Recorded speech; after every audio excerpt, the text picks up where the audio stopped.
So for me, that was really heartbreaking. I just experimented. I believed in myself. Building your personal brand is really, really key. This is the Education Business Podcast for all founders and business owners in the education sector. This podcast is for you if you have an education business or you're thinking about starting one.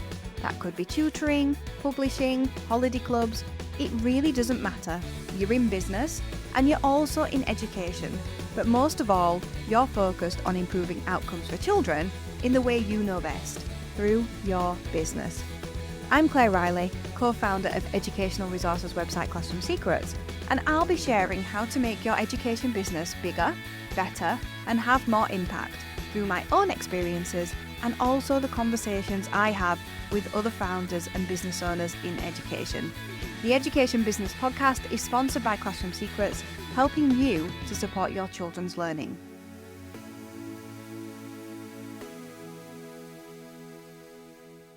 Ruth, thank you so much for joining me on the podcast. Thank you so much for having me. It's a pleasure to be here. So we love a good story on the Education Business Podcast. So tell me the story then of how you got into teaching and then how you started your own business. Goodness me, how I got into teaching and then started my own business. So, getting into teaching for me, I was that girl that when I was younger, I remember asking my mum and dad for a whiteboard for a birthday present. That was all I wanted was a whiteboard and a pen. And I used to sit there for hours and hours and hours playing with my dolls, with my teddies, with my little brothers. Like they will tell you the stories of how I made them sit down. They were my class.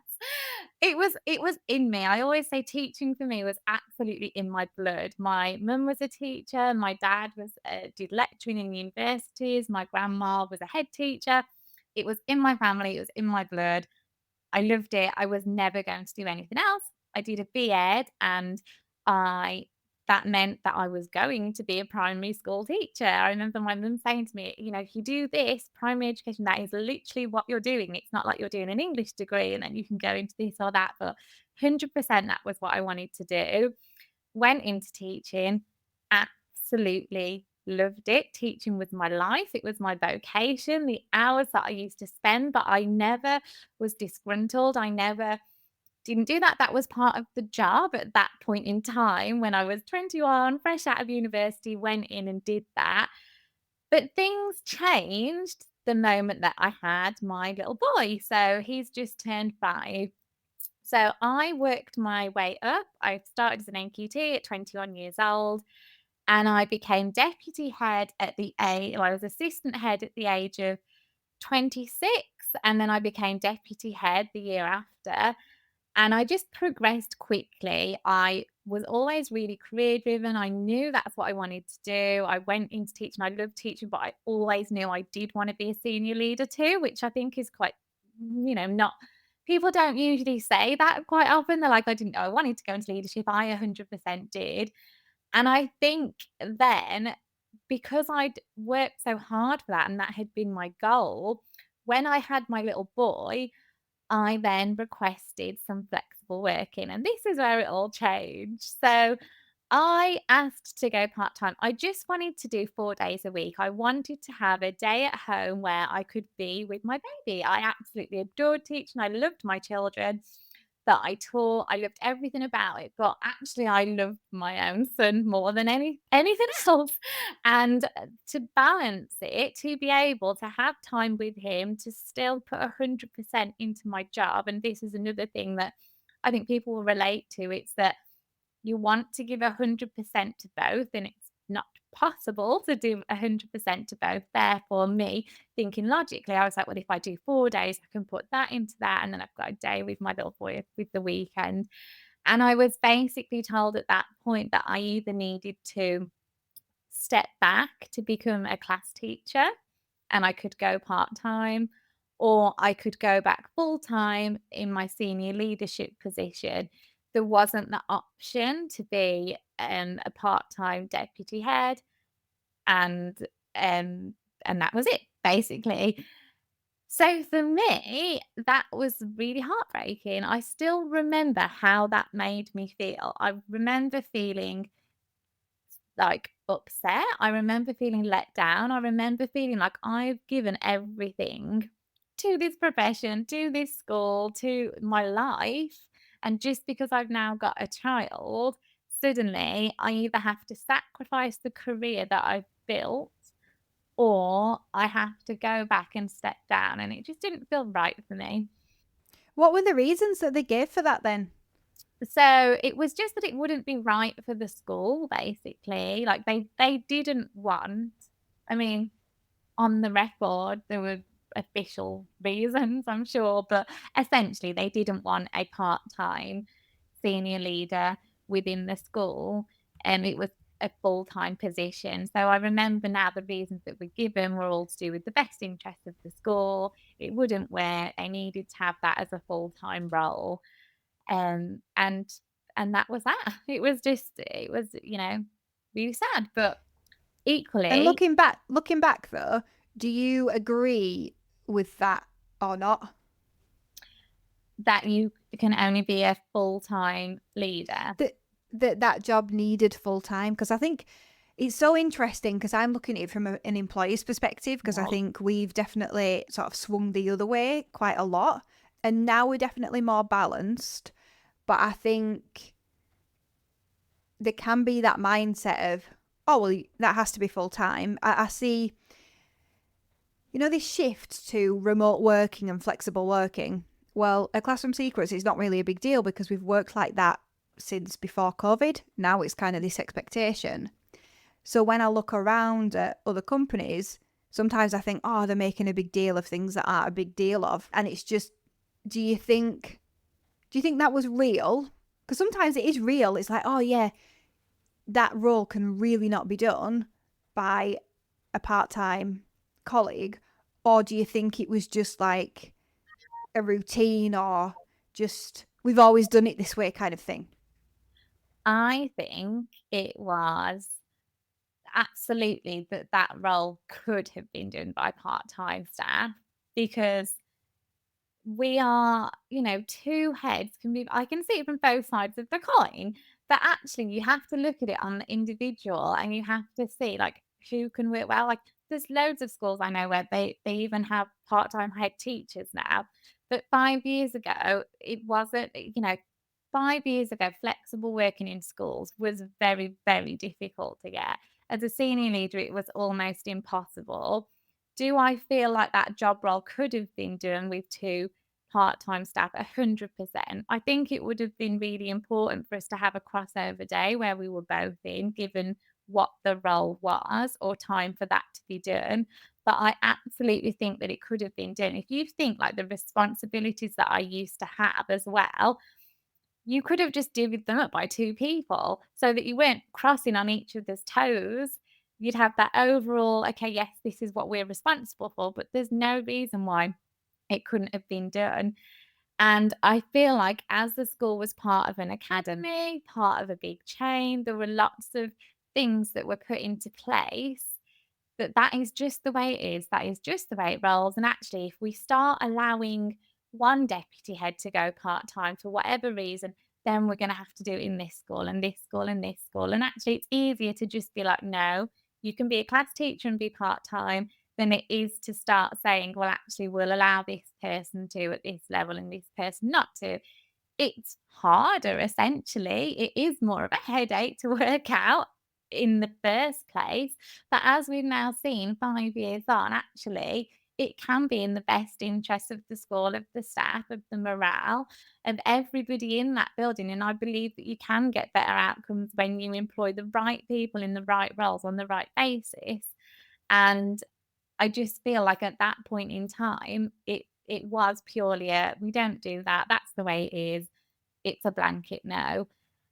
But for me, actually, that no was the best blessing in disguise, and That's what I was just going to say. I yeah, was just going to comment on, well, how amazing that now things might change and, academy chains are going to have to look at things differently. But that difficulty or challenge for you was potentially a gift. it was 100% a gift. Like, it was at that moment in time, it was the worst news, and I was like, "Oh my goodness, I don't know what I'm going to do." But then actually it opened the doors, and if I hadn't have been told no, I would still be there. Even if I'd have got 4 days a week, I would have undoubtedly been working 6 days a week.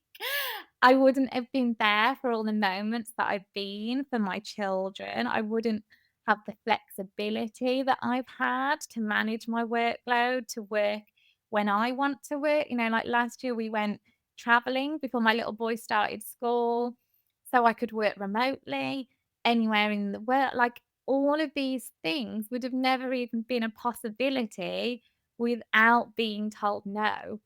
So I really feel like it was meant to happen in a way. It gave me the push that I needed to go beyond the classroom essentially. That's amazing. So you left, and what did you do then? So I left and I had set up an Instagram page. It really is as simple as that. I actually set the Instagram page up because it was COVID and it was just simply a way for me to help with the parents while COVID was happening to learn and play at home with their little ones. Then as I was doing that, I could just see that there was a potential to turn that into a business because people wanted that. And obviously the key to finding a successful business is what do people want? And then supplying that. So I almost tested that out without realizing I was testing it out. I didn't think I'm going to start a business with this. I just thought, oh well, it's COVID. I've got my little boy at home. I love doing things. I'm just going to set up an Instagram page. And I did some lives. I used to go live every week, like day in COVID, and built a community. People used to share, we used to talk, we all used to do our activities together. And then it basically progressed that I thought, okay, well, if people like this, then perhaps I could create something and people would pay to get this in more detail for it to be more specific. So I started writing the Learning Through Play activity cards. So they took me about a year to write, to go from initial concept to actually writing them, to getting them produced, to then launching them. And that was me going, okay, I'm gonna start a business. I'm gonna do this. So I launched the cards and it was amazing. Like people bought them. I That feeling I will never, ever, ever forget. Sitting in my pajamas in my little home office that was a spare bedroom, just getting order after order like the day that we launched and thinking, oh my goodness, I've gone from being, you know, being a deputy head teacher to going on my own, set up an Instagram page, creating a product, launching a product with no business experience. I think for the first 3.5 to 4 years of being in business, genuinely, I would say to everybody that I met, I can tell you all about education, but I don't know anything about business because it was like I had to say that before just so people didn't think I was silly because you just learn, you just self-teach yourself, don't you? Everything is self-taught. Nobody comes along and says, do this, do that. So when you're saying what happened next, I just gave things a go. I just experimented. I believed in myself because I thought, well, I've got my little boy now and I have to do things for him. I need to earn an income. And actually, why not take my experience and my passion and my love for play and learning and use that to to make it my income? So that's what I did. I created a product, I launched the product, and then off the back of that since the business has essentially grown. So I'm now very much like a personal brand. I work with other companies. I do lots of, brand work for them. I'll do content creation work for them. I work with other businesses as an educational consultant. So if they need an education specialist, I'll work with them on things like that. So there's like a consultancy branch to it. And then we've still got our product based business, which is how it all started, which we just grow, and that's essentially e-commerce, which again probably sounds to some people like, what even is that? Because I didn't know what that was 4 years ago. But you learn it and you expand and you grow. I love that. Thank you. What's really interesting to me is, we get lots of guests on the podcast. Often they're in digital resources or tutoring, but you actually have a physical product that you get printed and ship out. Hmm. And you're also selling to parents as well. So, Yeah. how would you keep the constant flow of parents finding out about your products? So, if I had the answer to that, I'd be a marketing genius. But I can tell you what we do. So essentially what I have done, I think building your personal brand is really, really key because people buy from people they like. Like when I was in school, I always used to say children learn from teachers that they like. People need to know you. They need to know what works well in my business is knowing the person behind the brand. What is it that makes it unique? What is it that makes it special? So I still regularly do posts. I'll still regularly go live. I still build my community. I've got my email marketing list. And I also have a really amazing team of brand reps. And this is really key in terms of spreading the word. So these are a team of fellow parents who love our products, that shout about our products, that share our products, and that work with us essentially. And we have affiliates as well. And they're another amazing way of going out, spreading the word. But it also comes down to a lot of the other work that I do. And this is something that I also found like within my business journey so far. One thing leads to another, leads to another, leads to another, leads to another. So when I've done trade shows, for example, that's one of the things that we do. We'll go and do like the baby and toddler show, the baby show. We'll do, ones that are aimed at preschool children or even school age children. We'll go there. We'll have a stand. We talk. We engage. We're curious. We genuinely want to know and help people. And then things will come from that. So people will be like, "Oh yeah, we saw you here last year," or "My sister came last year and she told me to come to your stand." And it's just about being visible. That's what I would say. How many different ways can you make yourself visible, which then makes your business visible? So my two sort of go hand in hand. It's talking to people, having conversations, and using your brand reps, using your affiliates, advertising as well. We obviously pay for advertising. We do our Facebook advertising, those sorts of things, but getting there in person and just word of mouth, spreading the word. It's all those sorts of things, really. You have a lot of parents that follow you then. Do you find, is it a specific age group of child that you're targeting? Do you find that it gets to a point and they move on? Or do you keep creating products for their growing children? Does that make sense? Yeah. So our product range goes from birth all the way up to 8 years old. So ideally, when I'm thinking about the funnel, I want to capture them when they're a baby or a newborn. And then we want them to stay in our cycle all the way until they're 8 years old. I say eight, we go beyond as well. Like I've worked there's children that have loved our products. I mean, all children love to play. They're just not given the opportunity to play enough.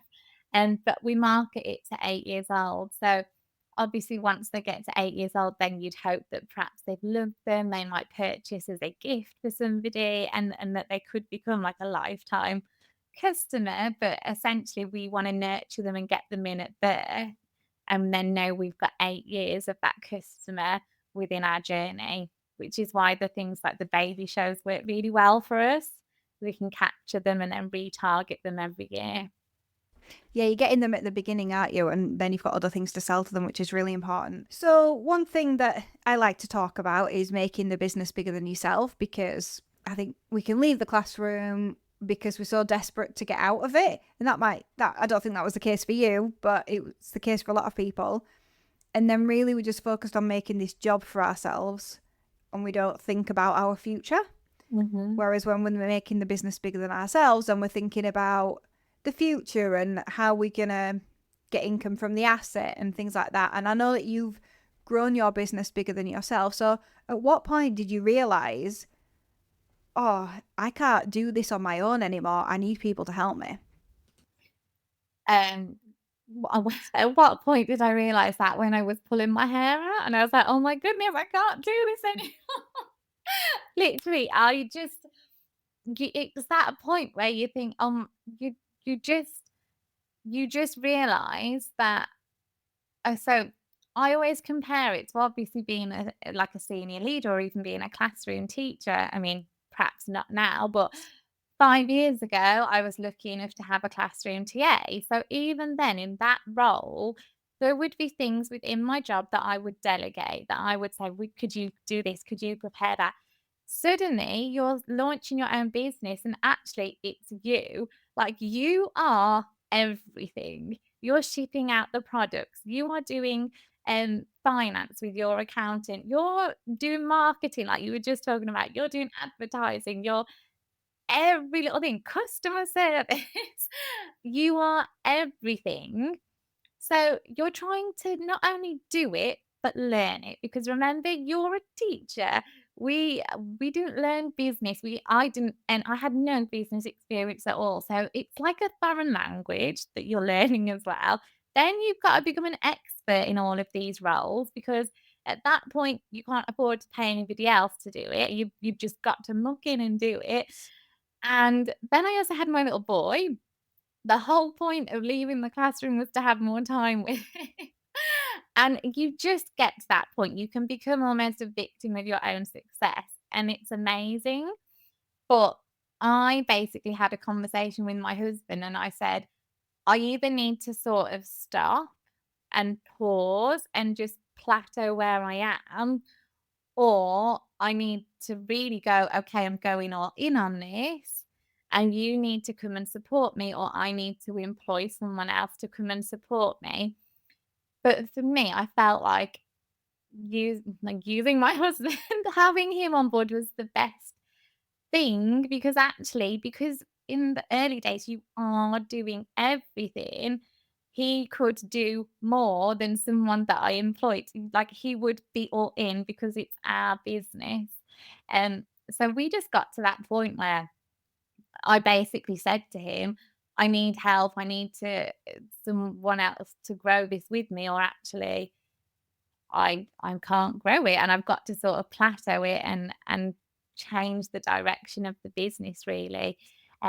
So he started working with me. Before he started working with me, we did employ freelancers, which we still do now as well, for things that I knew I couldn't do and just wouldn't be efficient uses of my time. So I've always had a designer, because, like you said, my products are a physical product. And so when we sell wholesale, when we sell to shops, we have to think about how the product placement looks within the shop as well. All of that sort of thing is really important. And I know, nowadays anybody can go on Canva and they can create this amazing design. But 5 years ago, that wasn't the case. Like, genuinely, when I started, I was like, okay, I need to design something. What do I do?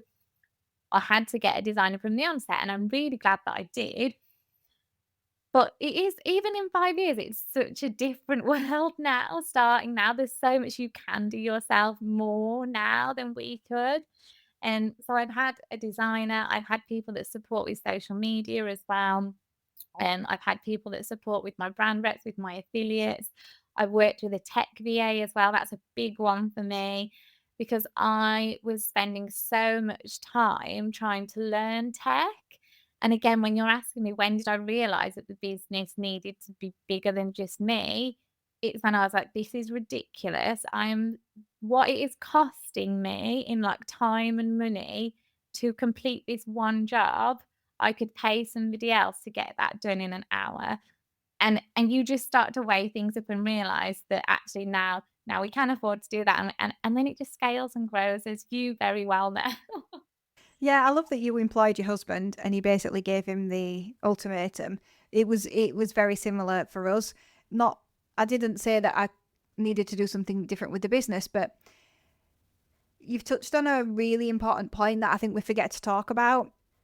Often people who I interview on this podcast are women, and they decided to start a business and leave teaching because of the children they never had that they were hoping to have, like me, or the children that they just had.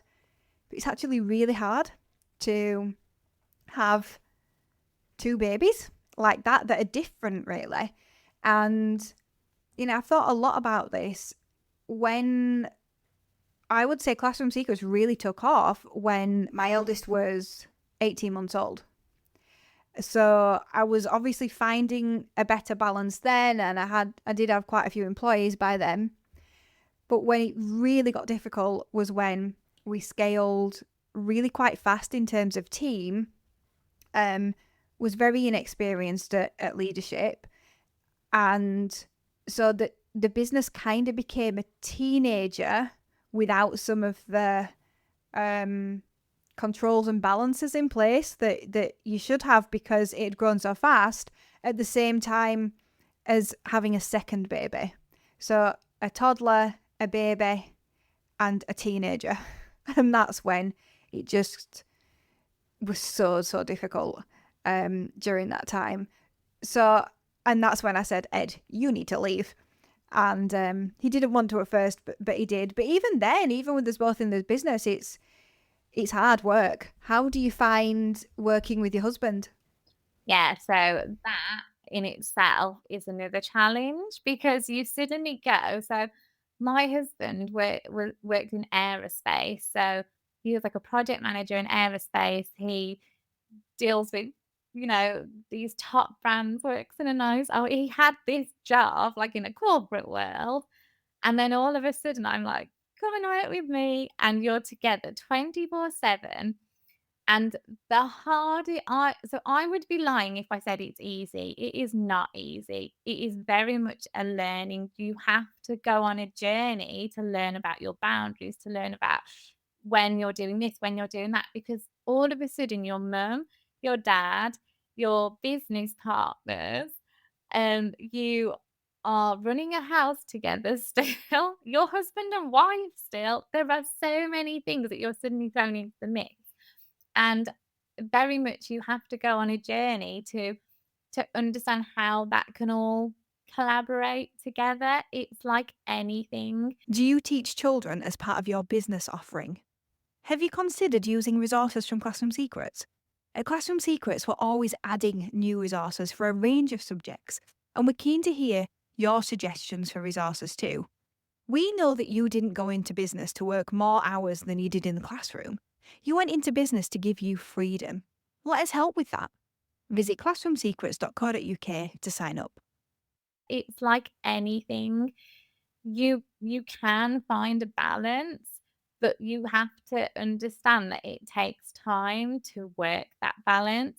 And you also have to be really accepting and understanding that things will change, things will suddenly something might happen, or this crisis has happened in your work life, and so you've got to suddenly spend lots of time on that, or this has happened in your personal life, and it's it's challenging, but equally it's the best thing ever because now we're both around for our kids when we need to be. We can pick and choose. We can take holidays when we want to take holidays. We're working together for a common goal, which is to build a better life for our family. But also, I will always be so grateful to him for believing in me because actually, there's not many people that would say, okay, I'm going to take a punt on my life. I'm going to leave my amazing job to believe in her. And, what I've always said is my business is my passion, like learning through play, getting children active in their learning is what that's not his.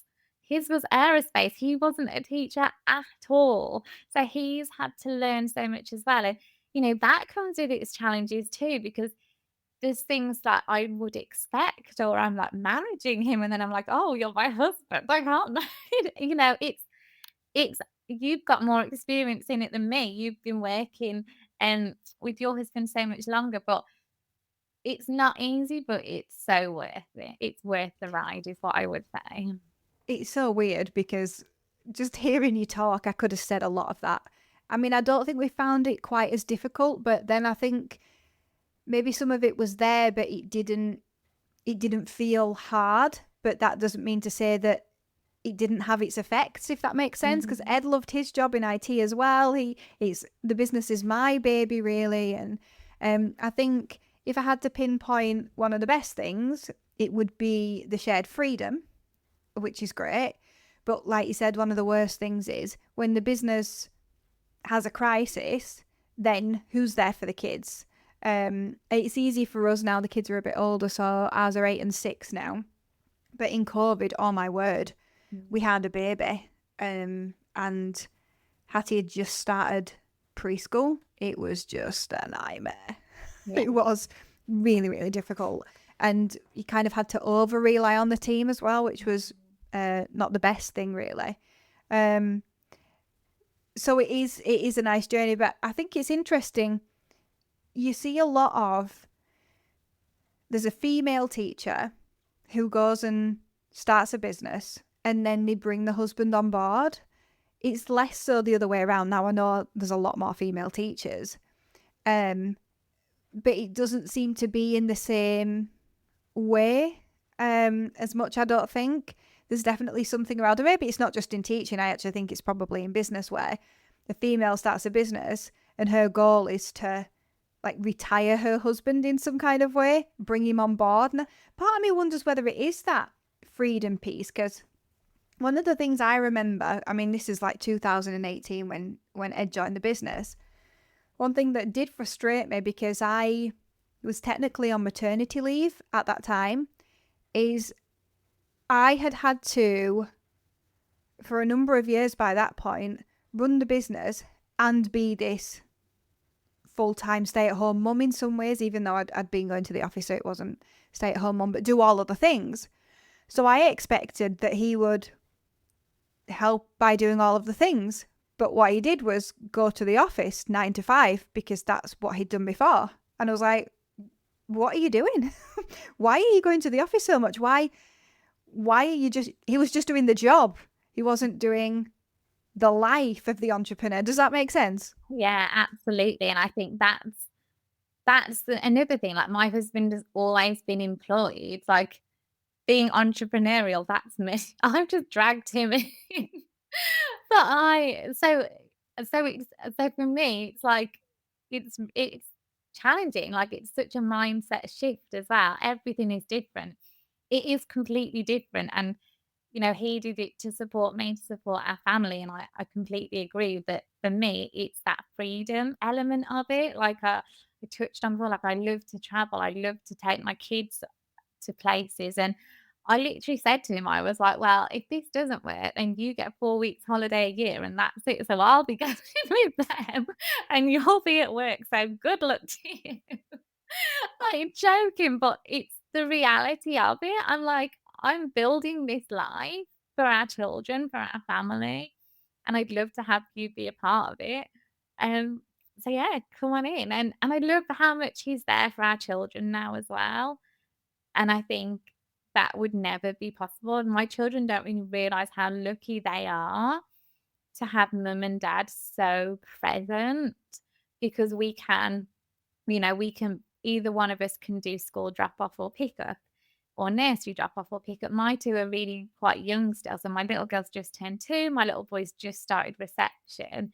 And we can both do swimming lessons with like everything. Like if we're really, really busy, we tag team, but quite often we'll go together as like a family of 4. Like that is unheard of.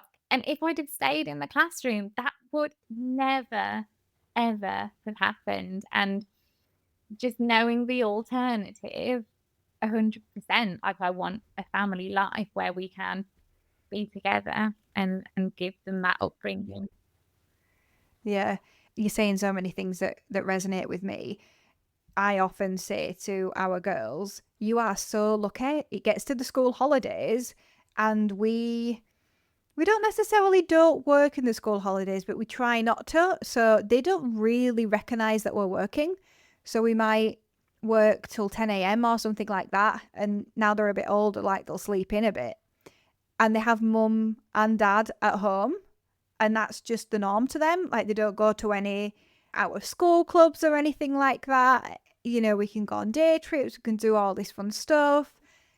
it always is on the day trips, and I just don't think they've really grasped yet what it's like for other children, especially children in their class, because in their classes there's quite a lot of professionals really doing jobs in medicine and really really long hours. Really really lucky that they are. And I think sometimes you need to remind yourself, this is why we did it, because we saw how it could be, I think. And because we've had such an about turn on that, where we've gone from one extreme to the other, what it would have been like in teaching to what it is like now, it can be hard to remember to appreciate it.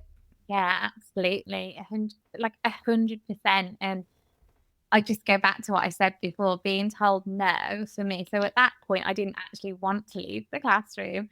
Now having children, I cannot imagine doing what I did. I take my hats off to anyone who is doing that. Yeah. I genuinely don't know how you do it. They're literally like superheroes. And now the life that I have because of that is like, I am so grateful, and I actually say to my husband all the time, I'm so grateful for it's the little things. I'm so grateful that I'm there for my children, that we're able to do it as a family unit, and that I've built a business out of my passion. Like that Yeah. those 3 things just sum it all up. And, for anybody wanting to leave teaching, like, the grass can be greener on the other side, it really can. Yeah. But that's not to say that it's not hard. And I think you have to find what you really love and also keep working on yourself to make sure that you're still aligned with what is the right thing for you. I think there's a lot of things at play in the beginning. It's easier to follow a passion as you move forward and your business has been going a long time. You have to keep reconnecting with what it is that you really care about, I think. Just before we finish, one thing that just came up for me to ask you about, because people ask about this a lot, and I just feel like after the conversation we've had, you might have some insights. What do you think about imposter syndrome? As I think lots of teachers think, oh, I've got imposter syndrome. How could I ever do that? What's your relationship with imposter syndrome? Imposter syndrome is 100% real, 100% real. If you don't get imposter syndrome, then you are unique because it doesn't matter what level you get to. So I always say new level, new devil. And I constantly get it. So some of the things that I get asked to do now, like, oh, that's me that's doing that. Or back in 2021, I don't know if you remember this, but I got invited to meet the king to showcase my business that I'd done, because I launched a business in COVID. My business was successful. It was the story of how that had happened. And I was like, what? This is insane. Like, how am I going to do that? But obviously I did. I went, I was in this room. I wish I could go back and do it again now, because the networking opportunities that I would have got from that room would have been insane. But back then, my business had literally been around for a year. I was very much a teacher. I didn't understand. That was like a whole new world. So I'd love to go and do it again. But I always say to myself, I'm just like, say yes and figure it out later. Every little thing that I've done, like some of the big companies that I get to work with now through the educational consultancy, I'm like, that's insane. Or even when you're pricing up a job or quoting for something, all of these things, I will still sit there now and be like, "Whoa, I don't know if I can do that. I don't know if I can put that down." And this is why it's great having Mike working with me as well, because he's like, "Well, if you don't do it, someone like he pep talks me. I need like 1,000,000%. Imposter syndrome, I've experienced it, I've had it, it changes, but I do think it's so important to work on yourself. Do think as your business grows, it's really important to surround yourself with the right people. It's really important to surround yourself with people that are a little bit ahead of you. I think it's so important to invest as well, because you will get there quicker. You won't make the mistakes if you take the time to invest, to speak to people, to to learn from them. And and I just think, go for it. Everyone gets imposter syndrome, and go for it. Do it and figure it. Say yes, figure it out later. That is my go-to. Yeah, I couldn't agree more. And sometimes I think it's interesting because obviously Education Business Club try and help people in the way that I didn't have that help because I just had to figure it out anyway. And it surprises me, I think, sometimes how sometimes we don't have that mindset, or people don't have that mindset of, we'll just figure it out. Like, they're waiting for all of the answers. But I think true entrepreneurship is going. So I joined a mastermind, for example, in 2019 because I resonated with a lot of the things that the leader was saying. And when I got there, I realized I was resonating because there were things that had happened in my past, Yeah. and that it wasn't the right level of mastermind for me, rather than things that I needed to learn for the future. Yeah. And I suppose in that sense, it was good that I'd already figured it all out. Not everything, but up to that point. And I think that's the hardest thing, trying to find out where you need to learn next.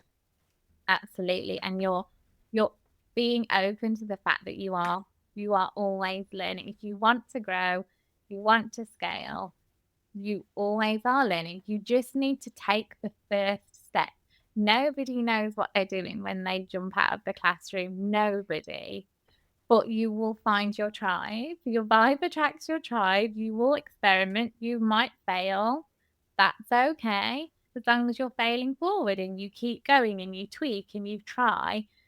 And that is what entrepreneurship is. Like, that is not for everybody. Not everybody will want to be an entrepreneur. You might want to leave the classroom and go and get a job working for like an educational charity or this or that, and have Or that. Classroom Secrets. Yeah, or classroom secrets. And that's perfectly fine and amazing and great, because actually, if we were all entrepreneurs, there'd be a bit of a problem.